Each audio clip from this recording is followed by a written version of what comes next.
Hey, what's up, everybody? Welcome to another episode of the Mind Your Marketing podcast. Today, we are diving into Chat GPT, AI, and how it's going to affect marketers. Should we be worried? Should we be excited? Should we be indifferent? All right, sit back, relax. Let's get into this episode. Cool.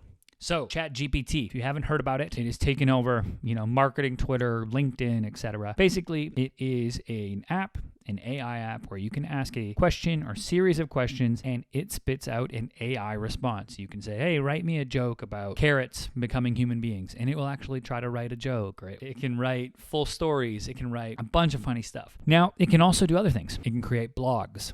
It can create prompts. I've seen a lot of people, they're getting scared, honestly. They're fearful. They're thinking, oh, there goes my copywriting, job. Chat GPT is going to take this and run with it. Now, is that founded? Let's get into it. If you haven't checked out Chat GPT yet, go do that. It's from OpenAI. You can go in, plug in stuff, play around. It's pretty good. Now, here's what I think. Let's look at the three things. I want to go through, is it going to end the world? What it can actually do for marketers, or should we be indifferent? I don't view Chat GPT as this big, end of marketing, the killer of creative, etc. There's a couple things I think about it. I think about AI much more as a supplement rather than a diet. So what I mean by that, if you're working out, you can take protein powder to help, gains, bro, a lot faster. But it's not a sustainable diet, right? You still want to have your vegetables, your chicken, your rice. You want to have your oatmeal, whatever. It's not real food is what I mean. So I think at this point, and as it stands right now, AI is not real food, proverbially.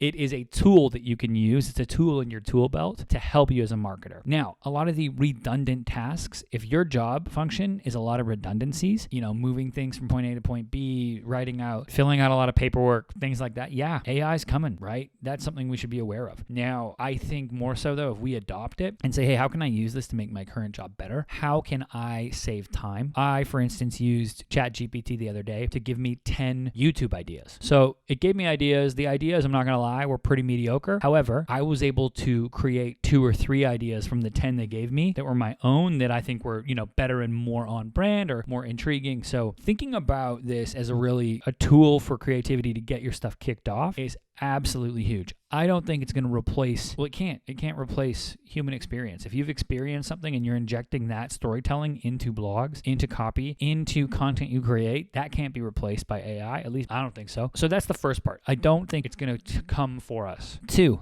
is it going to solve all of our problems? Which I kind of alluded to, which is no. I mean, we still need to think, right? Storytelling is human. AI is going to continue to learn, and people will yell from the rooftops that it's coming, and it might be able to write a movie someday or what have you, but it's still going to need to be corrected by humans. And we're still going to need to be able to go through and make sure that, hey, this is actually a representation of our company, our brand, etc. So I think it's going to be a great tool. Think about it like a tool on your tool belt, but it's not going to replace you, or you're not going to be able to come in and press one button and your job's now done. But some of those mediocre tasks, yeah, they're going to help you, or the redundant tasks, yeah, it's going to help you do those. All right, and let's get to the last one, the person who's indifferent, right? Or if you're feeling indifferent about it, or you're just kind of ignoring AI, I guess my question will be why, right?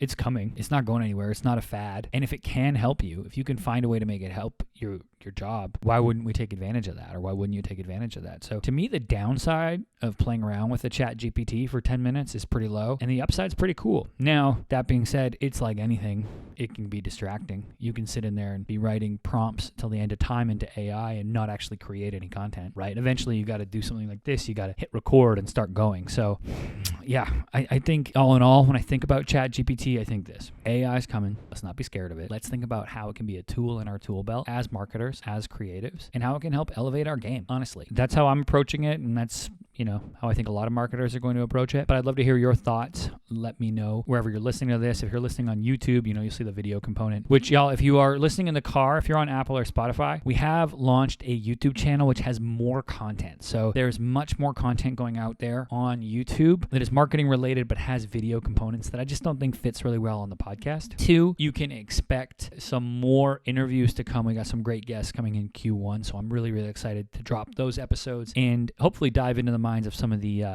top marketers, quote unquote, in the US and Canada. All right, awesome. That is it. That's all I got for today. We're talking Chat GPT. If you like this, hey, hit that like, subscribe. That helps us out a ton. I'm Jordan Shelton. I'll catch you next time.